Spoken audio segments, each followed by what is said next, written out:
अंदर चले जाते हैं तो वहाँ एक तरफ कोने में अनिक और ईवा की जंग जारी थी। वहीं हमारी जिया बेचारे अभी से बात ही नहीं कर रही थी। तभी नील के पास अभी और अनिक आकर बोलते हैं, भाई कुछ कर, इन लेडी सिंघम से बचा हमें। तभी नील हाथ में माइक लेता है और सॉन्ग गाने लगता है। अब इतनी फीलिंग से फुल सॉन्ग में कौन गुस्से में रह सकता था।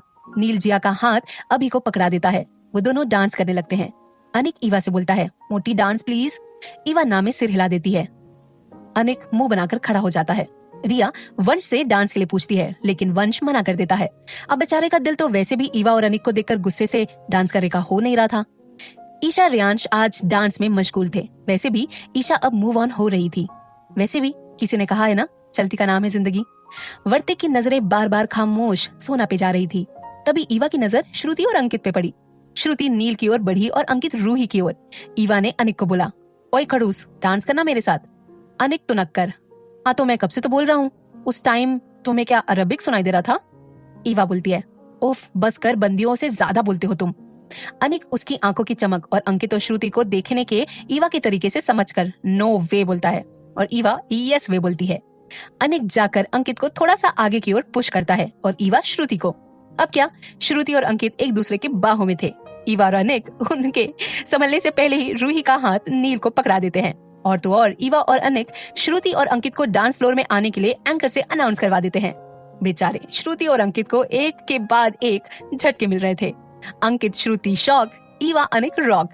अब ईवा और अनिक भी डांस फ्लोर पे थे और अब तो जलन के मारे वंश भी रिया को लेकर डांस फ्लोर पे आ चुका था। अब तो श्रुति के गुस्से की कोई सीमा नहीं थी। वो रूही का ड्रिंक स्पॉइल करने का सोचती है।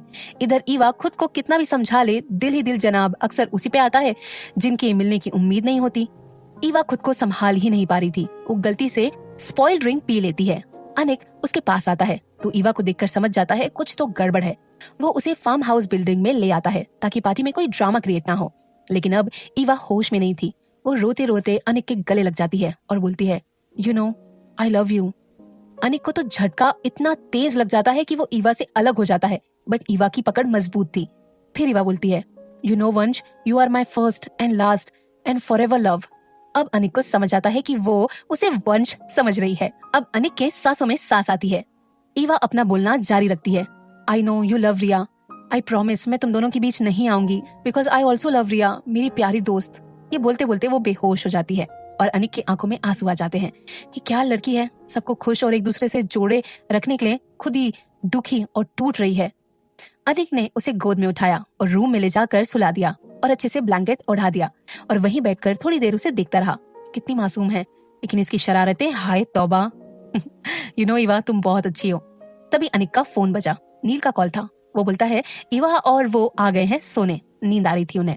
ये जानकर रूही, जिया और रौनक ने चैन की सांस ली और जैसे ही वंश को पता चला कि ईवा निक के साथ है, भाई उनका गुस्सा तो 7वें आसमान पे था, जिससे नील और रूही नोटिस कर रहे थे पर बोले कुछ नहीं।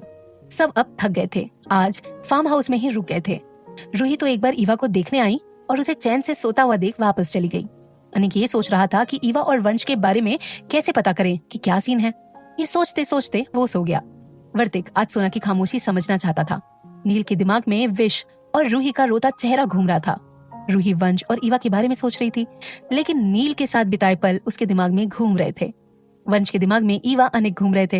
रिया के दिमाग में वंश का अजीब बिहेवियर घूम रहा था। सब अपने अपने उलझनों को उलझाने और सुलझाने में सो गए। आगे क्या होता है जानने के लिए सुनते रहिए पॉकेट एफएम।